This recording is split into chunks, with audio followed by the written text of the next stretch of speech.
السلام علیکم ورحمۃ اللہ وبرکاتہ۔ دوستو، استقبال ہے آپ کا مفتی ہارون ندوی آفیشیل اور وائرل نیوز انڈیا اس ہمارے دونوں نئے چینل پر۔ روزانہ ایک اہم مدعا لے کر ہم آپ کی خدمت میں حاضر ہوتے ہیں۔ کوئی نہ کوئی اہم مدعا ہوتا ہے جس کو لے کر ہم حاضر ہوتے ہیں۔ میں آپ سے گزارش کروں گا کہ ہمارے ان دونوں چینلوں کو آپ سبسکرائب کیجئے، لائک کیجئے، شیئر کیجئے اور ان چینلوں کے ساتھ بھی جڑ جائیے۔ خیر دوستو، آج ایک اہم مدعا میں آپ کے سامنے لے کر آیا ہوں اور وہ اہم مدعا ہے قرآن مقدس، اللہ کی کتاب کو سمجھنے کے تعلق سے، افہام اور تفہیم کے تعلق سے۔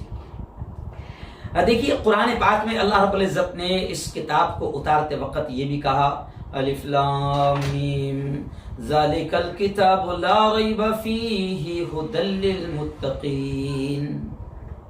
کہ یہ وہ کتاب ہے جس میں شک و شبہ کی کوئی گنجائش نہیں، اور یہ متقیوں کو، پرہیزگاروں کو، اللہ سے ڈرنے والوں کو یہ کتاب راستہ دکھائے گی، ان کے لیے ہدایت نام ہے۔ اور قرآن پاک میں دوسری جگہ اللہ نے یہ بھی کہا، ھدی للناس، یہ کتاب تمام انسانوں کی ہدایت کے لیے آئی ہے، راستہ دکھانے کے لیے آئی ہے۔ جی ہاں، یہ قرآن ہدایت نامہ ہے، یہ رہبر ہے۔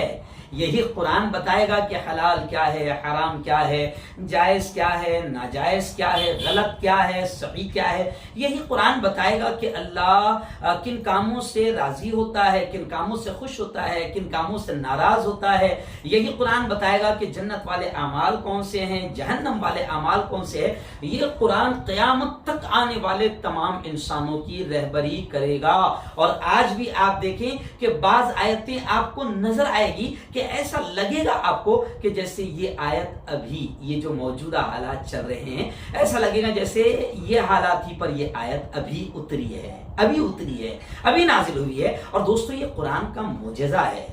یہ قرآن کا معجزہ ہے کہ ہر زمانے میں وہ آپ کو رہبری کرے گا قیامت تک، اور بھی جتنے انسان آئیں گے سب کی رہبری کرے گا۔ لیکن دوستو، رہبری کب کرے گا؟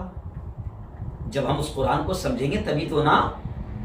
جب ہم اللہ کی اس کتاب کو سمجھیں گے تبھی تو نا۔ ہمارا افسوس تو یہ ہے کہ ہم نے قرآن کو قرآن خوانی کے لیے بنا لیا ہے۔ بابا مرے، چیلم میں پڑھنا ہے، سیم میں پڑھنا ہے، برسی میں پڑھنا ہے، دکان کو اوپننگ کرنا ہے تو قرآن خوانی۔ کیوں؟ نیا گھر لیا، اس کا اوپننگ کرنا ہے تو قرآن خوانی۔ تو ہم نے قرآن خوانی کے لیے قرآن کو سمجھ لیا ہے۔ یا یوں سمجھیے کہ جو ہمارے رشتہ دار مر چکے ہیں، ماں ہو، باپ ہو، کوئی بھی ہو، ہم ان کی برسی یا ان کے چیلم یا ان کے سیم پر ہم قرآن پڑھتے ہیں، تو ہم نے مردوں کے لیے قرآن کو خاص کر دیا۔ جبکہ میں اکثر کہتا ہوں کہ قرآن زندوں کے لیے آیا ہے، قرآن زندوں کے لیے آیا ہے، مردوں کے لیے نہیں۔ زندوں کو راستہ دکھائے گا، ہاں بھائی پڑھیے آپ، مردوں کے لیے بھی آپ پڑھیں گے، بالکل انکار نہیں، صرف تلاوت کرنے کا بھی ثواب ضرور ملے گا، دیٹ از کنفرم۔ اور اللہ کے نبی نے فرمایا کہ جو قرآن مقدس کی آیتیں پڑھتا ہے تو ہر حرف پر اللہ اس کو 10 نیکیاں دیتے ہیں۔ اور پیارے آقا نے یہاں تک فرما دیا کہ سنو، الف لام میم، یہ ایک حرف نہیں ہے، الف الگ، لام الگ، میم الگ، یعنی الف لام میم کہہ دیا تو 30 نیکیاں ہو گئی، الف لام میم کہہ دیا تو 30 نیکیاں ہو گئی۔ یعنی تلاوت پر بھی ثواب ملے گا، تلاوت سے انکار نہیں، لیکن اصل ہے قرآن مقدس کو، اللہ کی کتاب کو سمجھنا۔ سمجھیے میرے بھائی، سمجھیے میرے بھائیو۔ آج میں اماموں سے بھی کہتا ہوں کہ ہمارے اماموں کا بھی قصور ہے کہ ہم نے مسجدوں سے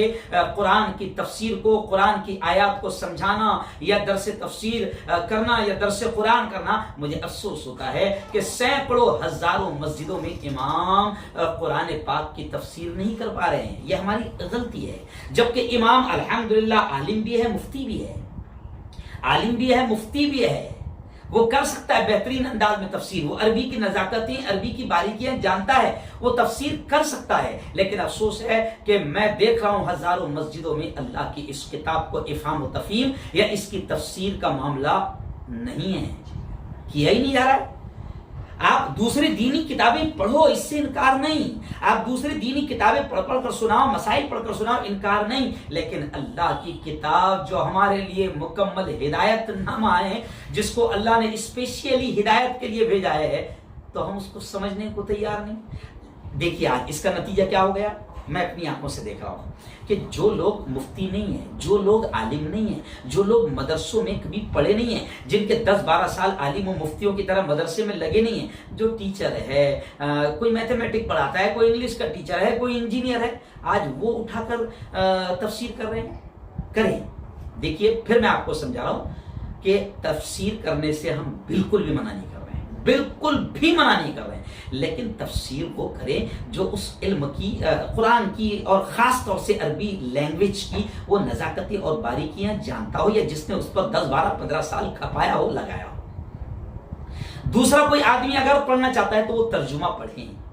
ترجمہ پڑھے، کسی بڑے مفسر کا لکھا ہوا، کسی بڑے عالم کا لکھا ہوا، اپنے من سے اس میں کچھ نہ کہے، اپنے من سے اس میں کچھ نہ کہے، بات پھر کہہ رہا ہوں، اپنے من سے اس میں کچھ نہ کہے۔ ٹیچر بھی تفسیر کرے گا تو یہ مناسب نہیں، ڈاکٹر بھی تفسیر کرے گا ڈیٹیل، تفسیر مینس ڈیٹیل کہ یہ آیت کیوں اتری، کیسے اتری، کیا اتری، اور میرا خیال یہ ہے، تیرا کائے کا خیال میرے بابا، تیرا کائے کا خیال نہیں۔ تفسیر آپ اگر کوئی عالم، کوئی مفتی آپ کی مسجد میں نہیں ہے تو آپ کسی عالم اور مفتی کو اگر آپ نہیں پا رہے ہیں تو آپ، کوئی بھی آدمی اگر قرآن پاک کو سمجھانا چاہے تو وہ کیا کرے کہ کسی بڑے عالم کا، جو مفسر ہے، جو بڑا عالم ہے، صرف اس کا ترجمہ پڑھ کر سنا دے، اپنے من سے کچھ نہ کہے۔ آج میں دیکھ رہا ہوں، مجھے تھوڑا افسوس بھی ہو رہا ہے، ہو سکتا ہے آپ کو بری لگیں گی میری بات یہ کہ ٹیچر ہے، انجینئر ہے، ڈاکٹر ہے، اور وہ باقاعدہ تفسیر کر رہا ہے۔ نہ کرے میرے بھائی، نہ کرے۔ آپ کو اگر پتھری ہو گئی، یا آپ کو اگر اپینڈکس ہو گیا، یا آپ کو اگر کوئی خطرناک پیٹ میں یا کوئی تکلیف ہو گئی، تو آپ کا کوئی ایسا شخص آپریشن کرے جو ڈاکٹر نہیں ہے، لیکن وہ یہ کہے کہ میں ماہر ہوں، میں اس کا ماہر ہوں، تو آپ بولیں گے بھیا آپ ماہر ضرور ہے، آپ سمجھتے ضرور ہے، لیکن آپ ڈاکٹر نہیں ہیں۔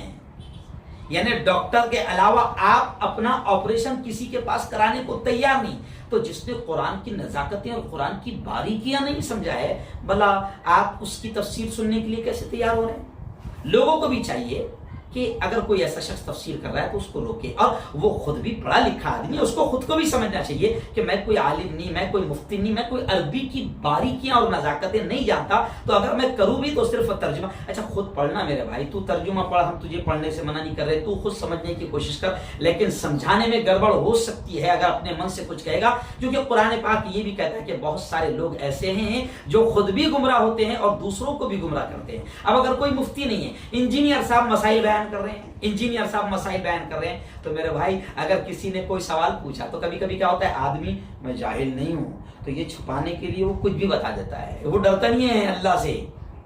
تو ایسے بھی لوگ، ابھی میں نے دیکھا کہ ایک شخص یوٹیوب پہ بہت چلتا ہے، عالم کچھ نہیں، بہت چلتا ہے، لیکن وہ مکروہ کی تشریح کر رہا ہے کہ مکروہ کا مطلب ہے ڈبل حرام۔ لوگ ہنس بھی رہے۔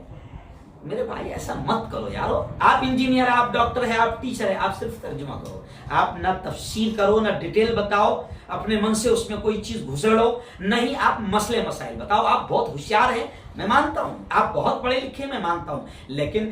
وکیل ہی وکالت کرے تو اچھا لگتا ہے، اور وکیل کو ہی جج کے سامنے وکالت کرنے کی اجازت دی جاتی ہے۔ ڈاکٹر ہی اگر آپریشن کرے تو اچھا بھی لگتا ہے، مناسب بھی ہے، اور جان کی حفاظت بھی ہے، ورنہ آپ نے سنا ہوگا نیم حکیم خطرے جان۔ تو میرے بھائی یہ اللہ کی کتاب ہے، ایسا نہیں ہے کہ کوئی بھی آئے گا اور اپنے من سے کچھ بولنا شروع کر دے گا اور اس کو بہت علم بھی ہے تو وہ سمجھانا شروع کر دے گا، ایسا نہیں ہے میرے بھائی۔ میں عالموں سے کہوں گا، مفتیوں سے کہوں گا، مسجدوں کے اماموں سے کہوں گا کہ اپنی مسجدوں میں درس قرآن، درس تفسیر ضرور شروع کرو، اور عوام سے یہ کہوں گا کہ یوٹیوب پر بہت ایک سے ایک مفتی بیٹھ گئے ہوئے ہیں، یوٹیوب پر ایک سے تفسیر کر رہے ہیں، یوٹیوب پر آپ جاؤ دیکھو، بڑے بڑے علماء بھی ہے، بڑے بڑے مفتیان بھی ہے، بڑے بڑے عالم بھی ہے یوٹیوب پر، ان کے بیانات بھی آ رہے ہیں، ان کی تفسیر بھی آ رہی ہے۔ آپ کو جب تفسیر سننا ہے تو آپ کسی بڑے عالم، کسی بڑے مفتی کی تفسیر سنیے۔ دیکھیے مجھ سے اگر کوئی کہے کہ مفتی صاحب ذرا اے سی لینا ہے، اے سی کون سی کمپنی کا لوں، ذرا فریج لینا ہے کون سی کمپنی کا لوں، تو میں کہوں گا بھائی میں فریج کا مفتی نہیں ہوں، میں اے سی کا مفتی نہیں ہوں، میں اے سی اور فریج کے بارے میں زیادہ نہیں جانتا ہوں. تو اے سی اور فریج کے بارے میں جو جانتا ہے تو عقل مند اس سے پوچھ، وہ لائن کا جو مفتی ہوگا اس سے پوچھ. ایسے ہی آپریشن ڈاکٹر کرے تو اچھا لگتا ہے. تو میرے بھائیو، قرآن بڑی نزاکت والی کتاب ہے، اور کبھی کبھی ایک ایک حرف یا لفظ کے جو باریکیاں ہوتی ہے، عربی زبان کی جو نزاکتیں ہوتی ہے، آپ کو گردان نہیں معلوم، آپ کو عربی کے گرامر نہیں معلوم میرے بھائی، اس لیے آپ اپنے من سے کچھ نہ کہیں. آپ کو اگر اپنے گھر میں بیوی کو، بچوں کو قرآن سمجھانا ہے تو آپ ترجمہ پڑھ کے جو کسی بڑے عالم کا ہوگا اس کو پڑھ کر سنا دیں، اور پھر عالموں سے آخر بار اور کہوں گا کہ یہ ہماری بھی کوتاہی ہے. ہم لوگ درس قرآن، درس تفسیر اپنی مسجدوں میں شروع کرائے، اللہ کی کتاب کو سمجھنے کی کوشش کریں. انشاءاللہ اللہ کی کتاب کو سمجھا جائے گا، سارے مسائل کا حل ہمیں اللہ کی کتاب سے مل جائے گا. جب قرآن نے کہا کہ ہدی للناس، یہ تمام انسانوں کے لیے ہدایت نامہ ہے، تو میرا ماننا ہے انشاءاللہ دلت، کرسچن، جین، بودھ، برہمن جو بھی اس کتاب کو سمجھنے کی کوشش کرے گا، اور ہم جب ان کو سمجھائیں گے اور ان تک کے اللہ کے ان بندوں تک بھی اللہ کے پیغام کو لے جائیں گے، تو انشاءاللہ یہ دعوت کا بڑا کام ہوگا. اور ہم پر ضروری ہے کہ ہم اللہ کی کتاب کو اللہ کے تمام بندوں تک لے جائیں. بلکہ آخری جملہ ہی میں کہوں گا کہ میں مسلمانوں کو بھی کبھی کبھی بیان میں ڈانٹ کر کہتا ہوں کہ یہ مسلمانوں کے باپ کی جاگیر نہیں ہے قرآن کہ صرف تو ہی سمجھے گا یا تو ہی پڑھے گا، بلکہ ہم تو یہ کہتے ہیں اپنے ہندو بھائیوں تک کے بھی اللہ کی اس کتاب کو لے جاؤ. لیکن پھر کہہ رہا ہوں